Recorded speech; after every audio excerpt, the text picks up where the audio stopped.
Привет,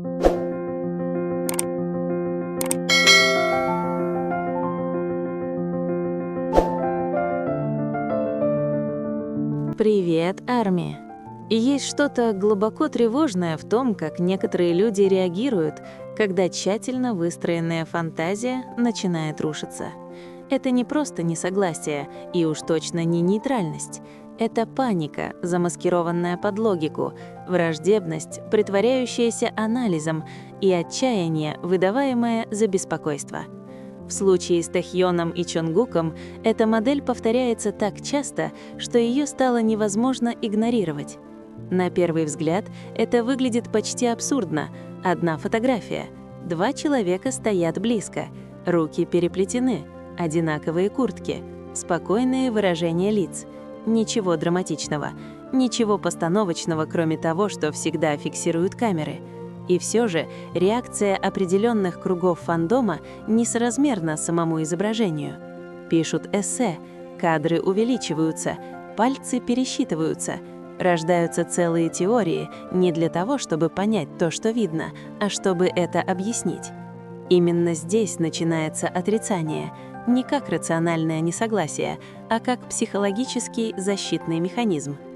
На протяжении многих лет многие люди привыкли к образу Чонгука, который существует в рамках их ожиданий, доступный, эмоционально открытый, но в конечном счете неприкасаемый, что защищает их фантазии. В этом образе его близость с Тахьоном всегда должна иметь объяснение, которое делает ее безобидной: братство, совпадение, обязательство, угождение фанатам или принуждение. Все что угодно, только не выбор. Все что угодно, только не взаимность. Поэтому, когда появляется образ, угрожающий этим рамкам, реакция не любопытство, это сопротивление. Идея о том, что Чонгук мог бы добровольно, комфортно и счастливо держать Тахьона за руку, бросает вызов не просто одному моменту, она дестабилизирует всю историю. А когда истории рушатся, люди не переоценивают их спокойно, они пытаются восстановить их, даже если материал не имеет смысла. Вот почему вообще существует утверждение о том, что Чонгук сжал кулак. Оно не возникло из наблюдения, оно возникло из необходимости, потому что если бы Чонгук не сжал кулак, если бы его рука была открытой, расслабленной и переплетена, то история, которая повторялась годами, больше не имела бы смысла. И это ужасающая мысль для тех, кто на нее полагается. Поразительно, как быстро логика отбрасывается в пользу эмоционального самосохранения. Сам образ ясен. Руки не просто касаются друг друга. Они сцеплены. Пальцы расположены так, что указывают на давление, а не на избегание. Рука Чонгука находится сверху, а не скрыта.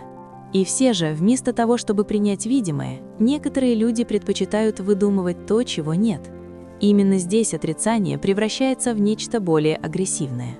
Вместо вопроса «что это значит?», вопрос становится «как сделать так, чтобы это ничего не значило?». Внезапно Чонгуку становится некомфортно, несмотря на его расслабленную позу. Внезапно его принуждают, несмотря на отсутствие видимого сопротивления. Внезапно Тахьон становится манипулятивным, властным, навязчивым, несмотря на многолетние доказательства обратного. Тот самый Тахьон, которого всегда описывали как ласкового, экспрессивного и эмоционально открытого, в момент взаимности превращается в злодея. Эта закономерность не случайна. Когда люди не могут отрицать близость, они перекладывают вину.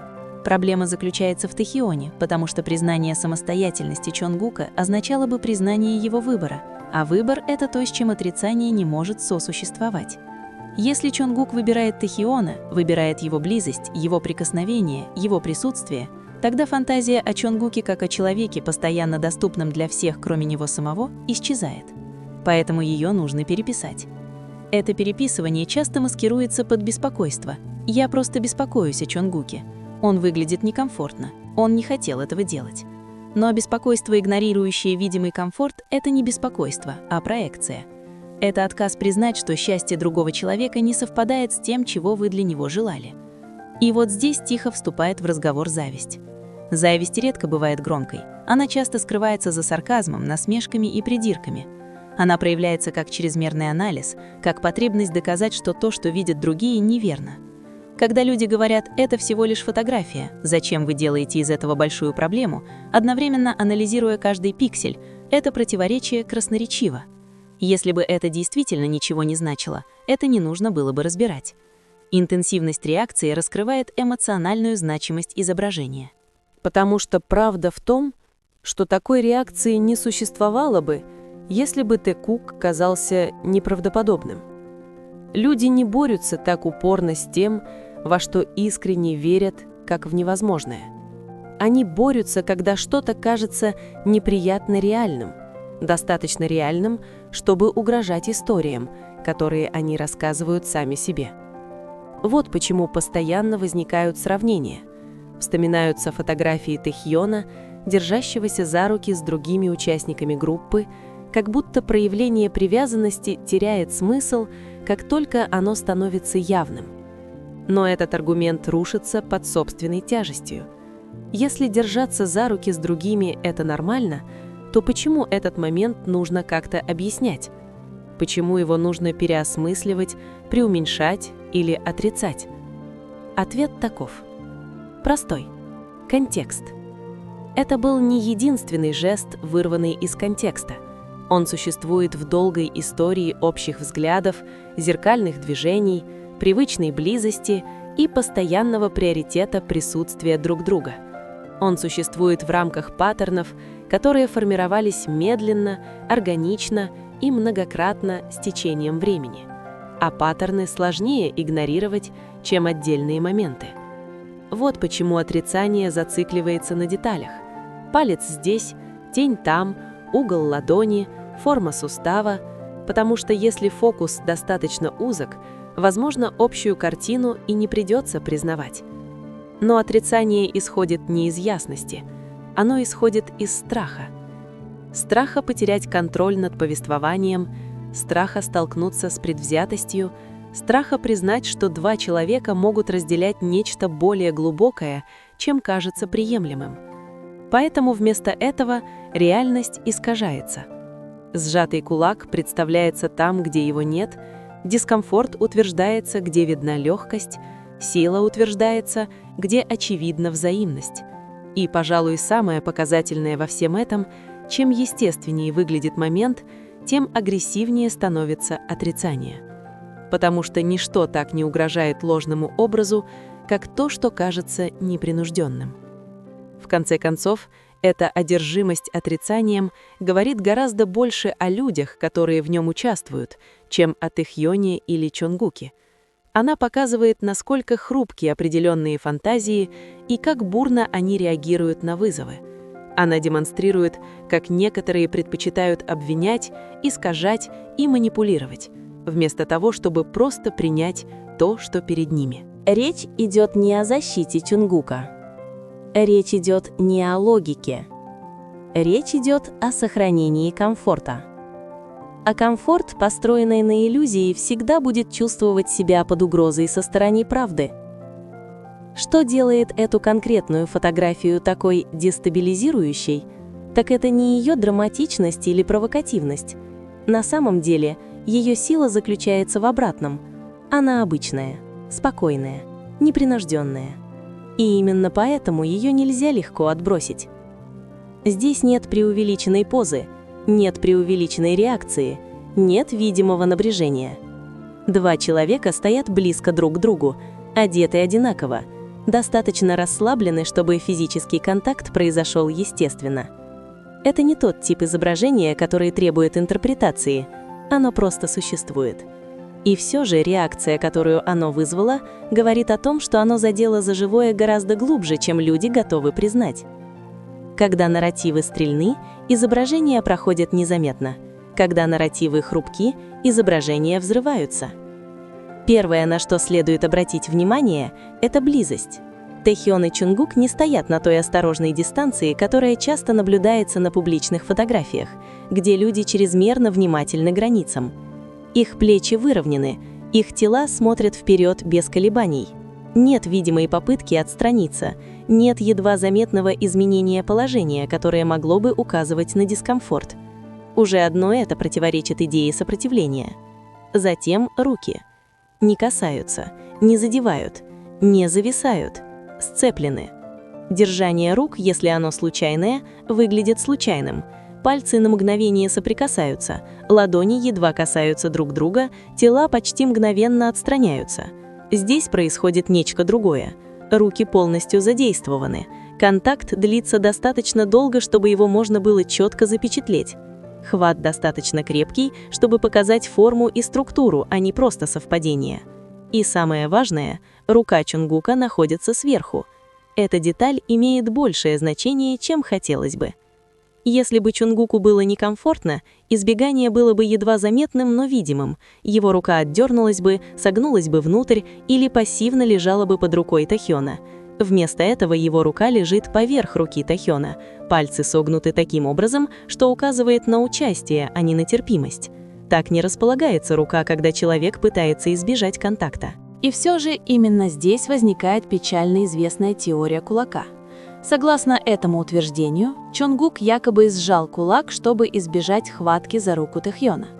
Проблема не только в том, что эта интерпретация маловероятна, она прямо противоречит визуальным доказательствам. Сжатый кулак имеет специфическую структуру. Костяшки пальцев выступают наружу.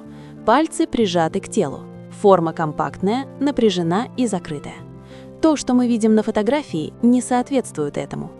Пальцы достаточно вытянуты, чтобы обхватить кулак. Форма ладони достаточно открыта, чтобы допускать давление. Положение настолько гармонично, что это не случайность. Утверждать, что это кулак, значит игнорировать анатомию, контекст и элементарную визуальную логику. Нужно видеть то, что необходимо видеть, а не то, что есть на самом деле. И именно здесь анализ перестает быть наблюдением и начинает превращаться в воображение. Если бы рука была сжата, возникло бы разделение. Кулак создает дистанцию, он не сливается с другой рукой, он не позволяет пальцам появиться на противоположной стороне. И все же пальцы Чонгука видны там, где они были бы только в том случае, если бы его рука была задействована в захвате. Это не интерпретация, это пространственная реальность. Что приводит к следующему пункту – давлению. Руки, просто лежащие друг на друге, не оставляют следов, они не создают видимых вмятин или контуров. Но сцепленные руки действительно сжимаются, и на этом изображении отчетливо видно давление, сжатие. Рука Тахёна сжимает, да, но рука Чонгука отвечает взаимностью. Держание рук по своей природе взаимно. Один не может полностью сжать руку, не позволив другому это сделать. Вот почему попытка возложить всю ответственность на Тахёна так с треском проваливается. Если бы Тахён форсировал этот жест, где-то проявилось бы сопротивление, напряжение в запястье, неудобное положение, видимая попытка освободиться. Вместо этого все сходится. Руки, естественно, соединяются, как будто они делали это бесчисленное количество раз до этого. Нет борьбы, нет скованности, нет визуального противоречия. И все же, вместо того, чтобы честно обсудить эти детали, разговор смещается. Внезапно фокус смещается с того, что делают руки, на то, что люди чувствуют по поводу того, что эти руки подразумевают. Изображение становится угрожающим не из-за того, что оно показывает, а из-за того, что оно подразумевает. Таким образом, цель состоит в том, чтобы нейтрализовать это. Вот почему сравнение вводится так агрессивно. Тахён держит за руки других участников. Значит, это ничего не значит. Это нормально. Но этот аргумент рушится при более внимательном рассмотрении. Если держание за руки действительно нейтрально и бессмысленно, то почему это изображение вызывает такие крайние реакции? Почему его нужно анализировать, отрицать, переосмысливать и защищать? Нейтральные моменты не вызывают паники. Контекст — это то, что придает смысл, и именно с контекстом отрицание отказывается взаимодействовать. Эта фотография не существует изолированно. Она существует в рамках многолетних визуальных паттернов. Паттернов близости, которые повторяются в разных условиях, в разное время, при разных обстоятельствах. Паттерны, когда Чонгук тянется к Тахёну. Паттерны комфорта, которые невозможно повторять снова и снова без напряжения. Когда люди изолируют это изображение от контекста, они не анализируют, они избирательны. А избирательный анализ — это вовсе не анализ, это кураторство. Еще один упущенный из виду элемент — это выражение лица. На лице Чонгука нет ни удивления, ни напряжения, ни той настороженности, которая сопровождает дискомфорт. Вместо этого на нем запечатлена знакомая сдержанная улыбка, тонкая, деликатная, слегка застенчивая. Такое выражение появляется, когда человек осознает близость, но не чувствует угрозы. Такое выражение возникает, когда что-то кажется личным, а не навязанным. Выражение лица трудно подделать в моменты физического дискомфорта. Тело реагирует инстинктивно. И все же ничто в его позе, лице и положении не указывает на сопротивление. Вот почему заявления о применении силы кажутся такими пустыми. Принуждение оставляет следы, оно создает дисбаланс, оно нарушает гармонию. Но фотография визуально сбалансирована, тела выровнены, руки подходят друг к другу, момент естественно вписывается в кадр. Нет хаоса, на который можно было бы указать, нет неловкости, которую можно было бы преувеличить. Что и приводит нас к основной проблеме. Проблема не в том, что фотография неоднозначна. Проблема в том, что это не так. Неоднозначность оставляет место для интерпретации. Ясность этого не делает. А ясность опасна для нарративов, построенных на отрицании. Поэтому вместо того, чтобы взаимодействовать с видимым, некоторые предпочитают полностью переписать его. Они создают напряжение там, где есть легкость. Они воображают сопротивление там, где есть взаимность. Они заявляют о дискомфорте там, где есть спокойствие. И, поступая так, они раскрывают нечто важное. Эта фотография разрушила нарратив не потому, что была шокирующей. Она разрушила его потому, что была естественной. Достаточно естественной, чтобы предполагать привычку. Достаточно естественной, чтобы подразумевать комфорт. Достаточно естественной, чтобы ощущаться непринужденно. А для тех, кто полагается на идею, что близость Текупы всегда должна быть искусственной, эта естественность невыносима. Потому что как только что-то выглядит непринужденным, это становится гораздо сложнее объяснить.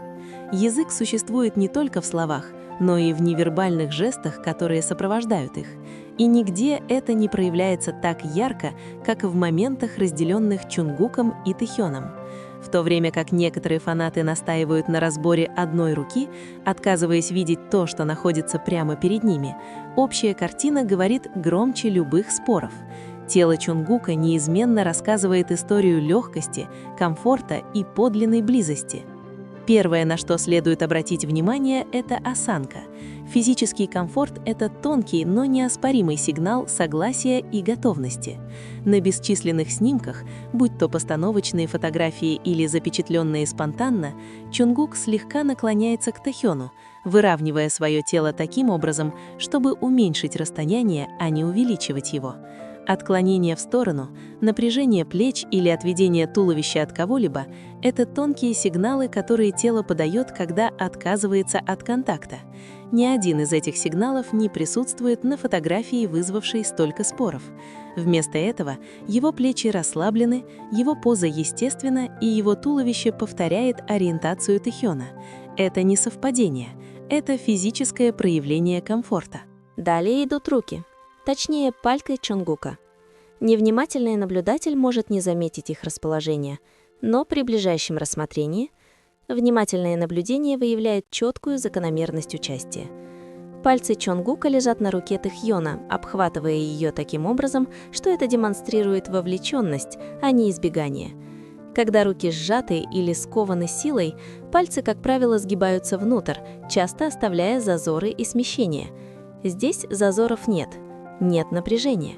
Его пальцы мягко изгибаются, повторяя хватку Тэхёна, создавая форму взаимности, которую невозможно убедительно изобразить в один момент.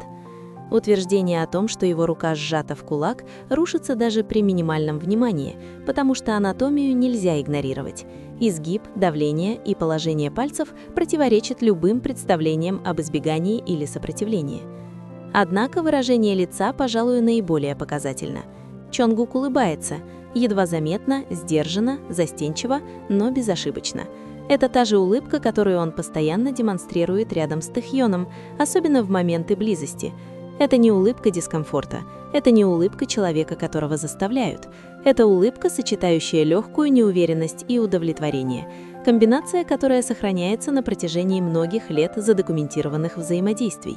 Один взгляд на его выражение лица и утверждение о том, что ему некомфортно, становится неправдоподобным. Человеческие выражения трудно подделать, особенно в ситуациях, связанных с физической близостью. Малейшее напряжение или дискомфорт проявились бы не только в губах, но и в глазах, линии челюсти, легком напряжении плеч. Но ничего этого не видно. Вместо этого изображение передает непринужденность, тонкую гармонию, которая излучает как в его позе, так и в чертах лица. Затем следуют взгляды, короткие, мимольные, но показательные. Взгляд в сторону Тэхьона, взаимный взгляд, смягчение взгляда – это микромоменты, которые запечатлевают камеры, но которые невозможно полностью описать словами. Они сигнализируют о внимании, осознанности и связи. Это повторяющиеся паттерны. Чонгук смотрит на Тэхьона часто раньше всех остальных.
Или вынужденном взаимодействии не выдерживает критики при столкновении с этим набором доказательств. Он просто не соответствует наблюдаемой реальности. Это возвращает нас к главному вопросу. Почему же некоторые продолжают настаивать на том, чтобы видеть кулак, представлять себе напряжение или утверждать о принуждении? Ответ кроется не в самом изображении, а в его интерпретации. Человеческий разум, сталкиваясь с чем-то, что бросает вызов глубоко укоренившимся убеждениям, часто стремится исказить его. Это искажение связано не столько с объектами фотографии, сколько с сохранением мировоззрения наблюдателя. Тщательно анализируя язык тела Чонгука, мы видим, что то, что выдается за сопротивление, на самом деле является вовлеченностью, то, что выдается за дискомфорт, на самом деле является легкостью, а то, что выдается за избегание, на самом деле является выбором и участием. Отрицать это значит не взаимодействовать с доказательствами, а отвергать реальность в пользу нарратива. И именно в этом отвержении наиболее ярко проявляется одержимость отрицанием. В любой динамике, когда один человек постоянно подвергается обвинениям или подозрениям, в то время как другой, если другой человек защищен сомнениями, вырисовывается определенная закономерность. В случае с Тэкуком Тэхьон почти всегда позиционируется как инициатор или проблемная сторона, когда документируется близость, в то время как роль Чонгука минимизируется, ставится под сомнение или полностью игнорируется. Это явление не случайно. Оно коренится как в восприятии, так и в психологии, в потребности представить привязанность в терминах, безопасных для восприятия наблюдателей. Рассмотрим часто выдвинутые обвинения. Тэхён заставил его, Тэхён властен, он манипулирует Чонгуком. В каждом случае утверждения игнорируют наблюдаемую реальность и фокусируются исключительно на возложении ответственности на Тэхёна. Почему это происходит? Потому что когда близость угрожает повествованию, разум ищет козла отпущения. Легче поверить, что один человек принудил другого, чем принять взаимную привязанность. Создавая злодея, воспринимаемая опасность нейтрализуется, и наблюдатель может сохранить чувство контроля. Здесь прослеживается повторяющаяся психологическая модель – демонизация более активного участника. Тэхён часто воспринимается как инициатор публичных проявлений близости, жестов, обмена взглядами, держания за руки, едва заметных прикосновений. Активность в отношениях часто ошибочно интерпретируется как доминирование или манипуляция теми, кто не желает принимать равенство или право выбора. Между тем, Чонгук, несмотря на явную взаимность во многих задокументированных моментах, представляется пассивным или нежелающим. Этот дисбаланс полностью сфабрикован, но он удовлетворяет потребность в простом, контролируемом нарративе. Кто-то делает, кто-то получает, а последний невиновен или жертва. Этот процесс дополнительно подпитывается предвзятостью подтверждения.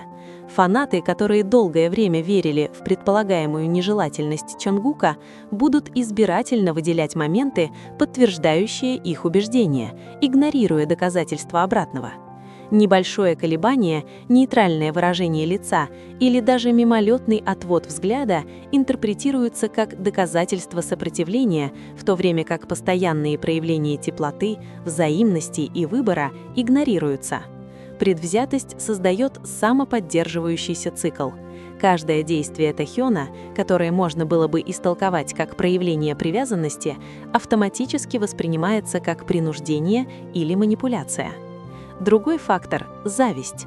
Наблюдение за человеком, постоянно находящимся в тесном контакте и чувствующим себя комфортно с другим человеком, может вызывать у наблюдателей чувство неполноценности или ревности. Естественная реакция, особенно в фандомных сообществах, где анонимность позволяет свободно выражать свои чувства, это очернение более заметного участника. В этом случае Тэхён становится объектом нарративов, движимых завистью. Изображая его как контролирующего или властного человека, наблюдатели могут рационализировать свой дискомфорт, проецируя на него свою собственную неуверенность. Исторический контекст также играет роль. На протяжении многих лет Тэхёна часто представляли как экспрессивного, открытого человека, зачастую первым инициирующего взаимодействия в моменты едва уловимой близости. Чонгук, известный своей сдержанностью и застенчивостью, становится нейтральной фигурой. Наблюдатели, отказывающиеся признать взаимную привязанность, цепляются за этот контраст, интерпретируя открытость Тэхёна как доминирование, а комфорт Чонгука как принудительное подчинение. Постоянная неверная интерпретация усиливает демонизацию. Повествование еще больше усложняется языком и формулировками. Такие слова, как принудительный, властный и манипулятивный, несут в себе моральный вес. Они не описывают наблюдаемое поведение, они его оценивают. Приписывая моральную вину Тэхёну, критики избегают осмысления реальности взаимной привязанности. Становится легче поверить, что любая близость должна быть односторонней, и что Чонгук всегда является жертвой обстоятельств, а не активным участником. Демонизация – это не вопрос справедливости, а вопрос сохранения интерпретационной структуры, соответствующей уже существующим убеждениям. Даже социальная динамика фандомных пространств усугубляет это явление. Эхокамеры усиливают демонизацию Тэхёна. Одно единственное обвинение или интерпретация, однажды повторенная на форумах, в блогах и в социальных сетях, приобретает легитимность благодаря повторению. Фанаты, которые, возможно, сами бы не восприняли это утверждение всерьез, пассивно принимают его, еще больше усиливая нарратив. Со временем сфабрикованная версия реальности начинает жить своей собственной жизнью, заслоняя собой как наблюдение, так и здравый смысл. Однако при внимательном рассмотрении эта модель показывает свою хрупкость. Когда изучаешь доказательства, жесты, положение рук, выражение лица, микровзгляды, предполагаемое принуждение со стороны Тэхёна исчезает, остается последовательная и сбалансированная динамика взаимного комфорта. Он инициирует, да, но инициация – это не контроль. Чонгук реагирует, адаптируется и часто отвечает взаимностью, демонстрируя инициативу и готовность на каждом этапе. Так называемый злодей лишь активен, так называемая пассивная сторона полностью готова к действию. Несмотря на это, упорное стремление представить Тэхёна в роли злодея сохраняется. Почему? Потому что простая, антагонистическая схема психологически легче воспринимается некоторыми наблюдателями, чем запутанная сложная истина взаимной привязанности. Человеческий мозг устроен так, чтобы классифицировать, распределять роли, находить причинно-следственные связи, таким образом, чтобы уменьшить неопределенность. Взаимная близость между двумя эмоционально развитыми людьми бросает вызов этой запрограммированности. Демонизация Тэхёна восстанавливает порядок в мире, где их убеждения находятся под угрозой. И именно поэтому Тэхён всегда будет несправедливо очерняться в этих нарративах. Не потому, что он делает что-то не так, а потому что близость, самостоятельность и взаимная привязанность принципиально трудно принять некоторым людям без создания образа злодея. Критика касается не столько его самого, сколько дискомфорта, который его естественное поведение вызывает у тех, кто цепляется за искаженное представление о том, что является нормальным или приемлемым. Короче говоря, очернение Тэхёна – это одновременно защитный механизм и симптом. Оно защищает хрупкие убеждения, удовлетворяет предвзятость подтверждения и временно смягчает зависть. Это позволяет людям говорить, если он навязывается, то близость не настоящая. И поступая так, они избегают признания того, что то, чему они являются свидетелями, является взаимным, подлинным и глубоко устойчивым во времени. А когда злодей исчезает, повествование полностью рушится. Как только человек принимает тот факт, что Тэхён ничего не навязывает, он вынужден принять и то, что Чонгук выбирает, участвует и взаимодействует в этих моментах свободно.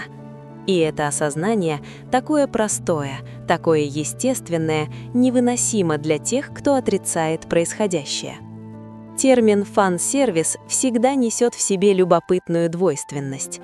С одной стороны, он безобиден – игривый жест, кивок фанатам, способ привлечь и развлечь. С другой стороны, в определенных контекстах он становится удобным щитом, объяснением, позволяющим отвергнуть привязанность, близость и подлинную связь как чисто показную. И нигде это не проявляется так очевидно, как в дискуссиях вокруг Тэкука. Многие утверждают, что каждый жест, каждый взгляд и каждое держание за руку – это просто фан-сервис, что-то, что Чонгук должен аудитории, а не то, что он выбирает сам. Такая трактовка критически важна, потому что она лишает участников подлинности. Она сводит сложное эмоциональное поведение к галочке. Аудитория развлекается, исполнитель подчиняется, и ничего не реально. Но это предположение в корне ошибочно. Фан-сервис по определению добровольный. Он существует для того, чтобы радовать, да, но он не диктует подлинную эмоциональную реакцию. Исполнитель может выбрать, участвовать ли в фан-сервисе, сдерживать его или полностью игнорировать. Что отличает фан-сервис от подлинной привязанности, так это намеренность. Подлинная связь характеризуется спонтанностью, последовательностью и взаимностью, качествами, которые неоднократно проявляются во взаимодействии между Чонгуком и Тэхёном. В конце концов, никакие домыслы, отрицания или искажения истории не могут стереть то, что очевидно.